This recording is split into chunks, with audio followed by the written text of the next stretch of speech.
Welcome to Sinister Heroes. I'm your host, Danny Iniquitous. Thank you for tuning in. If you're new to the channel, this is a channel about Dungeons and Dragons where we take a darker tone with everything we do. So if you like what we do here, if you're an edgy boy at heart, please like, share, subscribe. Please comment. I love to read your comments. I love to get involved with the things you're doing, the concepts you've created, these great observations you guys make. It is such a great joy to hear from you guys. Please keep doing that.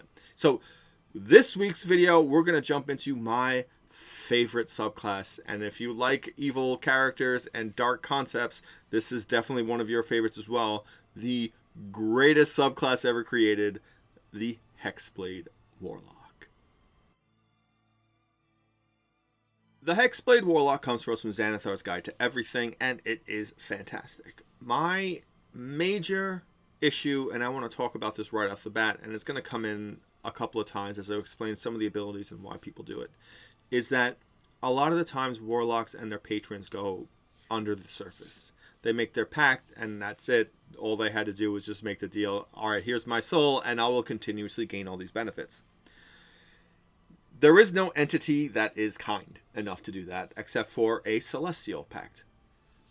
If you're making a pact with a hexblade or a fiend or a undead or a fathomless or whatever entity, they consider you theirs. You're there to do whatever they tell you to do, no matter what. And taking a 1-level dip shouldn't excuse you from that. You should be bound to this. You should be doing things that are against your character's nature. Because ultimately that's what it wants. A hexblade, most of them are made by the Raven Queen. The Raven Queen loves her domain of death. It is very powerful. Winter, all these suffering ideas and dark concepts. You made this as a bard, as a multi-class, and now you own nothing to it. Now it's not going to ask you to slay innocent people because it loses something. It loses the importance of what makes these pacts important. And why would a sentient, powerful being want to make a pact with you? It's things that should be factored in. A lot of times it's not, and I don't want to rag on anybody's DM style, but if you take things like that into consideration, it changes the reasoning why somebody would make a pact. It makes people understand that making this pact is absolutely something that's devastating to the person. So it limits people going, oh yeah, no, I'll just do it. And it really makes it cost something. And you're a warlock. You're not there to make that smart decision that's going to benefit everyone. You're there to make that decision out of desperation, out of just pure lust for power, or whatever reasoning gave you this rage that caused you the ability to make this choice. Because none of these entities, except for the celestial, care for you or the things you love. They're not friendly. They're not nice. The closest thing is the Fae, and they don't care. They're just doing it for whatever's going to make them happy, and sometimes that means torturing you.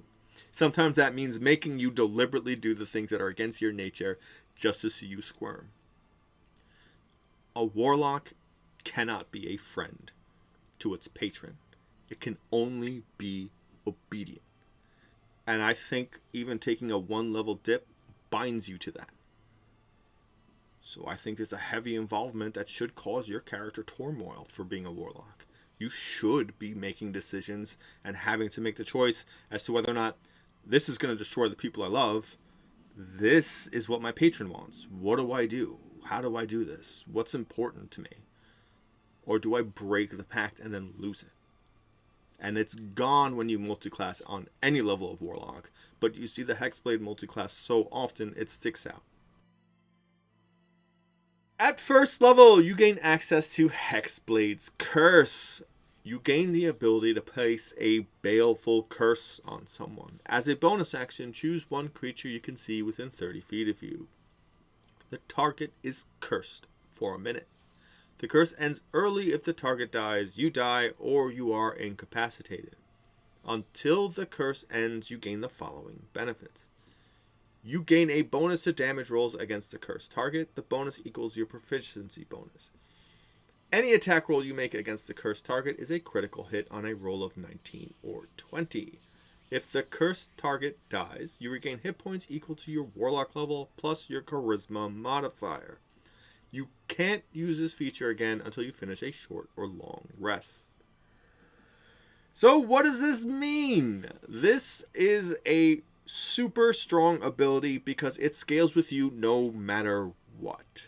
You will always gain your proficiency bonus regardless if you multiclass or not. So this is why it's a big push for most people to grab the Hexblade Warlock. The critical on a 19 or 20 doubles your critical range, which is fantastic. It gives you incentive. It works very, very well. And regaining some hit points once the target dies, it's beneficial. It's a nice little way to gain health in a class that really doesn't have a lot of healing options. This is fun. It is a great thing to have. Throw it on and then go into melee. Just start doing damage, whatever it takes. It will greatly increase your damage because it adds your proficiency bonus as a flat bonus. So you'll be doing 2, 3, 5, 6 when you reach top tier. Add it on to everything. So if you add on to your ability score that you use for your attacks, say you use strength, dex, or charisma, you add 5 to whatever that is. So that's like a dueling fighting style where it's a +2 in the early levels and +3 once you get to the upper mid or lower mid. So it adds up. It adds up quickly to just a continuous damage. It is not concentration. You can just throw it on, leave it, set it, and forget it. And it's great. Especially awesome for a lot of the Eldritch Blast people out there. So people that take a 1-level dip will take Eldritch Blast and then we'll take this later. It is fundamentally strong. It always works. Any attack roll from 19 to 20 is a crit. That's very, very big for you. A lot of times you won't have that. It's not really requiring anything just to put it on. And it's just bonuses. Unfortunately, you can only use it once per short or long rest. All things considered, that's a pretty regular thing you can use, especially considering if you have someone that has catnap, they can just put you out for 10 minutes and then boom, you're ready to go. And it's strong. It is deceptively strong. 1 minute is 10 rounds, and that's 10 rounds of additional damage on every hit that you land. At first level, you gain this other incredibly strong ability, Hex Warrior. You acquire the training necessary to effectively arm yourself for battle. You gain proficiency with medium armor and shields and martial weapons. The influence of your patron allows you to mystically channel your will through a particular weapon. Whenever you finish a long rest, you can touch one weapon that you are proficient with that lacks the two-handed property. When you attack with that weapon, you can use your charisma modifier instead of strength or dexterity for the attack and damage rolls. The benefit lasts until you finish a long rest. If you later gain the Pact of the Blade feature, this benefit extends to every pact weapon you conjure with that feature, no matter the weapon's type. This is why you see a huge amount of multiclassing. This charisma for your attack and damage rolls works for everything. For bards that want to be swords or valor bards, for paladins who don't want to deal with strength too much, and for sorcerers who want to go insane and do wild things. Understand that if you are making pact weapons with a sorcerer, you really need a specific reasoning to do so, but for everything else, it's so much stronger. Now, with paladins particularly, you now don't have to worry about splitting up between strength and charisma. You can just go full throttle charisma and then anything else into constitution, and you're set. Everything else will take care of itself when you hit higher levels. For bards, this works in the same fashion. Touch one weapon, boom, Pact of the Blade, Hexblade. Now you can have two short swords or whatever it is, and now you can use your Valor Bard or your Swords Bard, and you can only worry about charisma and constitution. Shields is great for a sorcerer, for a bard who doesn't normally get them unless you take particularly Valor. Medium armor works phenomenally well with a sorcerer that's not going to dive heavy into dexterity. it's a passive thing that's always on. It's very, very strong, and I get it. And I get it. If other subclasses had a way to do that, to that way they can use their spellcasting modifier as opposed to their strength or dexterity, it would plummet the amount of times you would see the Hexblade. It makes sense for a Hexblade to be able to do this because it's part of their pact and what makes them special. But the problem is that it gets so overused, it loses its uniqueness. It's so common. There's so many optimization builds that absolutely require you to take a level dip into Hexblade. You can do so many things with it. Even if you're not using it for a weapon to build a Gish character, you are still getting medium armor and a shield. You throw that on a sorcerer, that sorcerer is now pretty tanky. It's a lot of things that really screw with a lot of the equilibrium of the game and make things very, very different than what you would see. Not having Hexblades in your party really changes kind of a lot. Also, charisma is the face ability, so it's your intimidation, your persuasion. You know, it makes you do so much and gives you so much viability in the game. And yeah, it's strong, it's awesome, I love it. This and Hexblade's Curse, like, that's so much to get, and so integral to the Hexblade. But it makes it so much easier for these other subclasses to do the things that they are meant to do, without any risk or reward. If you're not playing to level 20 and you don't want those level 20 abilities, what's stopping you? What's stopping every charisma caster from taking this? You know, like, every bard can benefit from this. Lore, creation, spirits. Why wouldn't you do this? Whispers Bard. Solve a huge amount of your problems right there. Why wouldn't you take this? And that's my issue. It is because it's too great. And there's just no reason for you not to take this if you're ever going to be a Gish-like character and use spells and go up and do melee or physical combat. Why? And it's just too strong. And I love playing the Hexblade. I really do. I just really would like to see more pure Hexblades. And that's just a personal thing for me.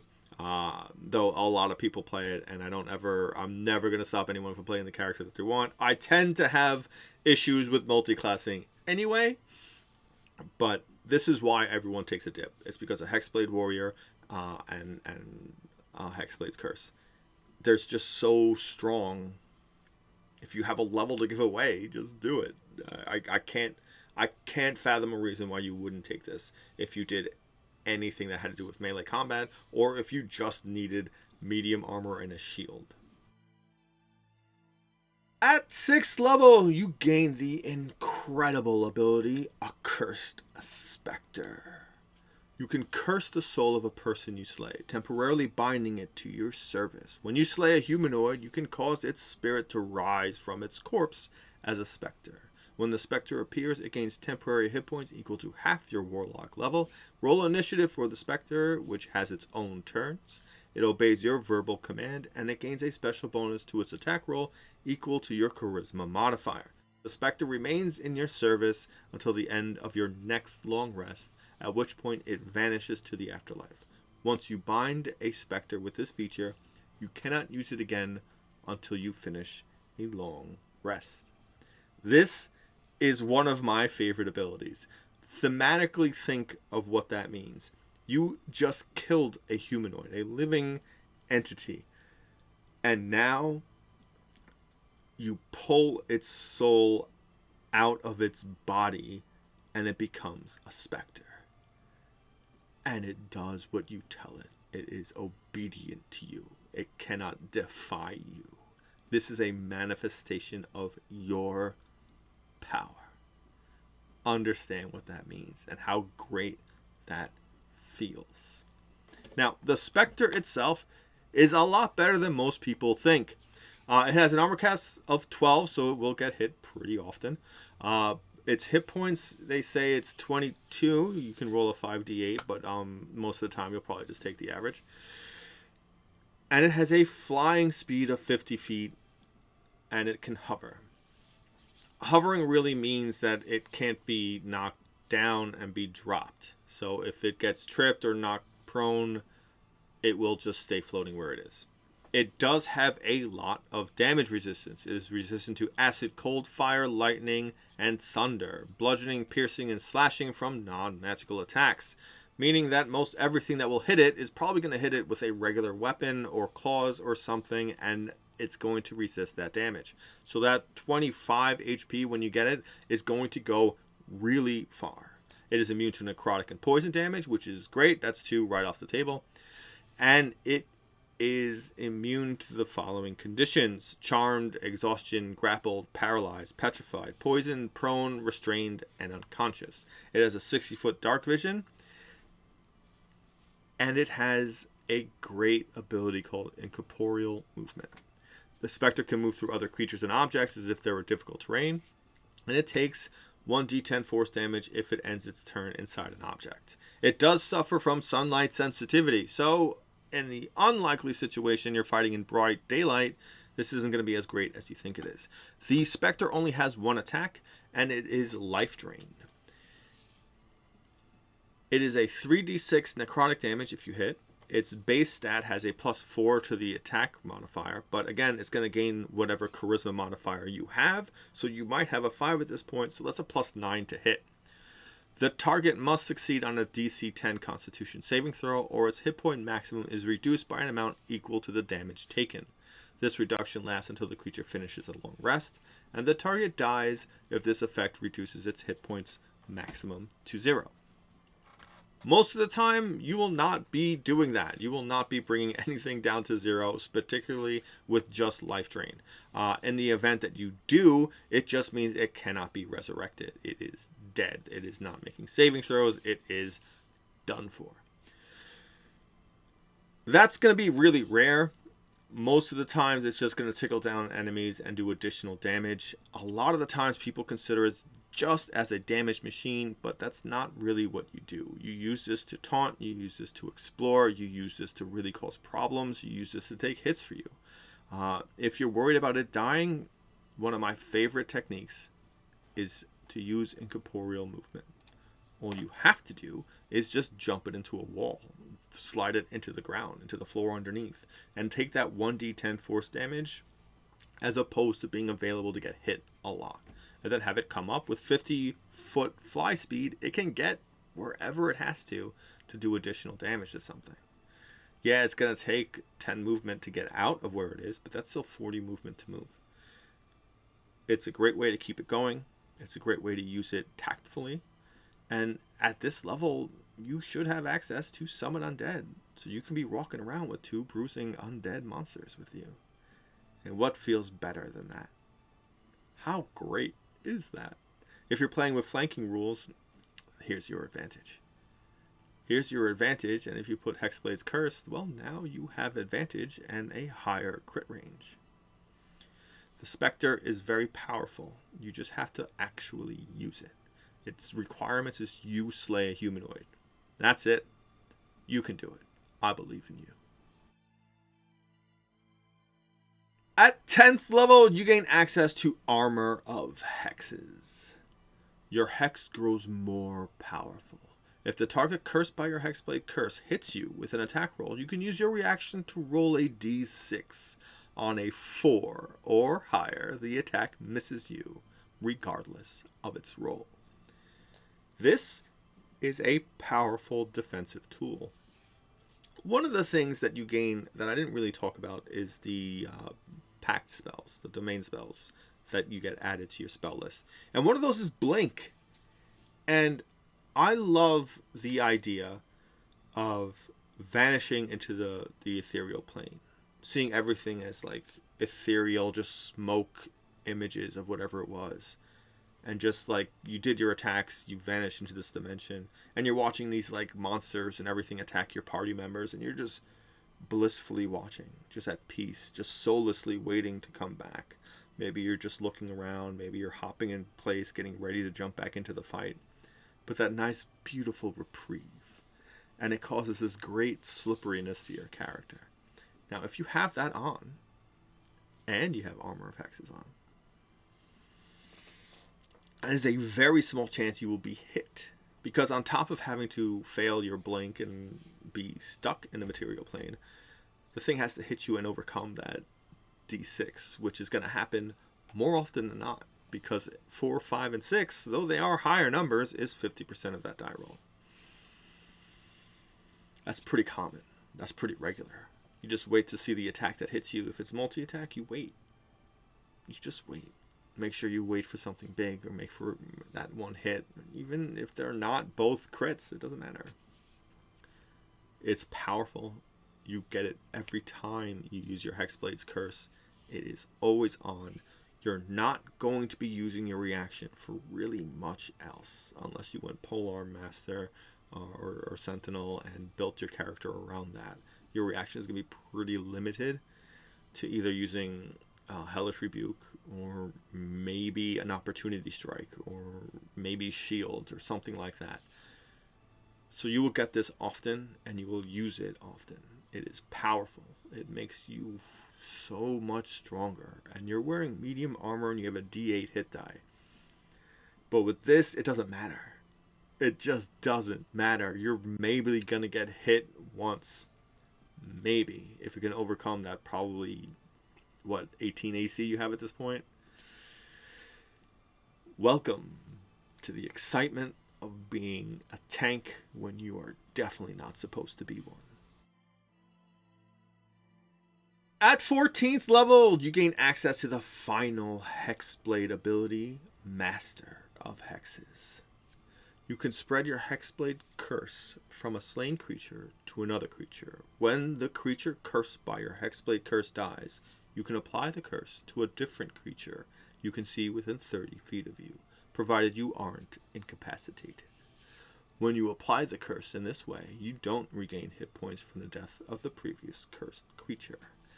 This is fantastic. This makes your Hexblade Curse so incredibly viable. Because now you will be able to jump it from person to person to person to person. And dependent on where you are, you can regain the hit points if necessary. Because maybe things aren't going well. Maybe you're a little hurt. But remember the increased damage from the proficiency bonus added on. Remember the increased crit range. And remember Armor of Hexes. All of those transition with the Hexblade's Curse, which is exciting. There is also an invocation that lets you deal psychic damage to a creature that is cursed by your Hex or Hexblade's Curse or Bestow Curse. Forgive me for that name, escapes me for the moment, but all of that will travel. And it seems like not that great of ability if you just look at just Master of Hexes, but you do gain all those incredible abilities on top of it. It does work to your benefit, and it makes you very, very strong, because that is just additional damage. It adds up. It makes things very, very beneficial. And the ability I'm talking about, the invocation, is Maddening Hex. As a bonus action, you can cause a psychic disturbance around the target cursed by your Hexspell or Warlock features of yours, such as Hexblade's Curse and Sign of Ill Omen. When you do so, you deal psychic damage to the cursed target and each creature of your choice within 5 feet of it. This psychic damage equals your Charisma modifier, and you must be able to see the cursed target and must be within 30 feet of you. So it does add up. It gives you a bonus action if you're not currently using one. If you're not dual wielding or using Polar Mastery or something like that, it does give you that opportunity to add this to your damage, to increase that generic damage flow and a little bit of AoE to it. It looks so underwhelming if you just read it just as Master of Hexes. Our final thoughts on the greatest subclass in existence, the Hexblade Warlock. I know I gave a lot of heat for everyone that multiclasses and the fact that people multiclass a lot with this subclass. And I get it. I get it. I deserve all the things that I'm going to be hearing and reading in the comments.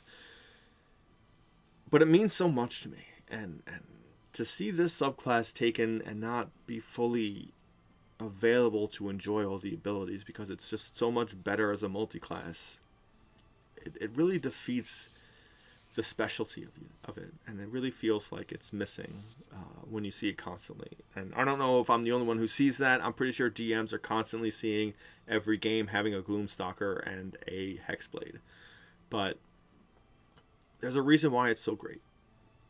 And it's unfortunate that it's so powerful that everyone within that spellcasting group needs it. It's just too beneficial. It's, how do you not use this? If you're a sorcerer and you pick this up and you don't even use any of the abilities, Hexblade's Curse and Scorching Ray. Hexblade's Curse and being a Draconic Bloodline, Fire, Scorching Ray, powerful. Hexblade's Curse, Eldritch Blast.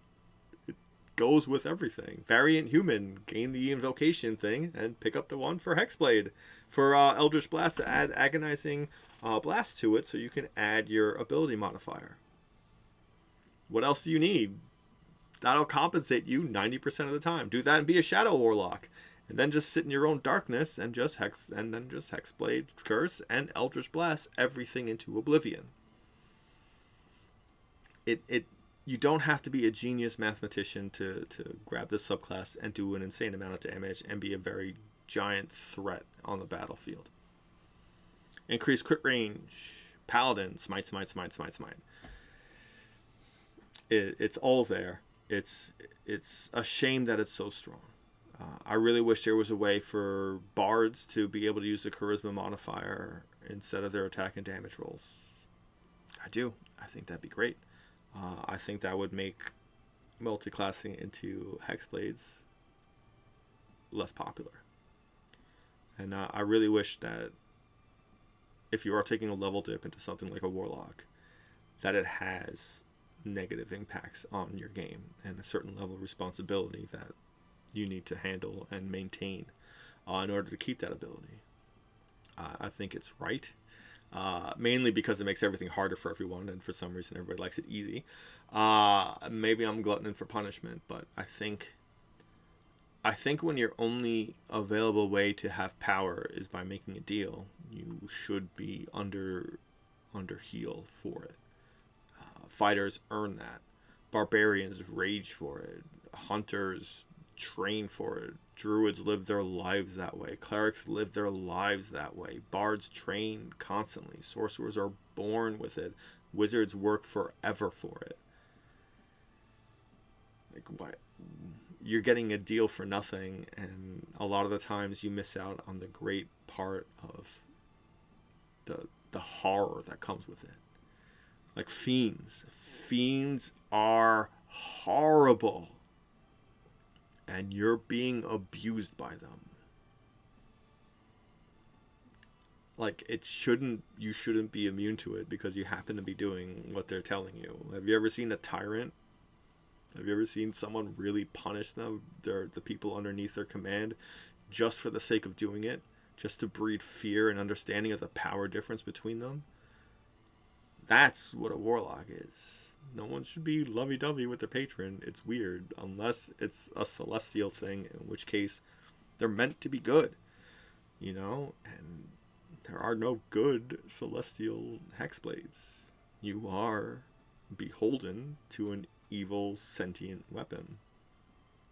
And weapons, no matter who made them, are designed to destroy.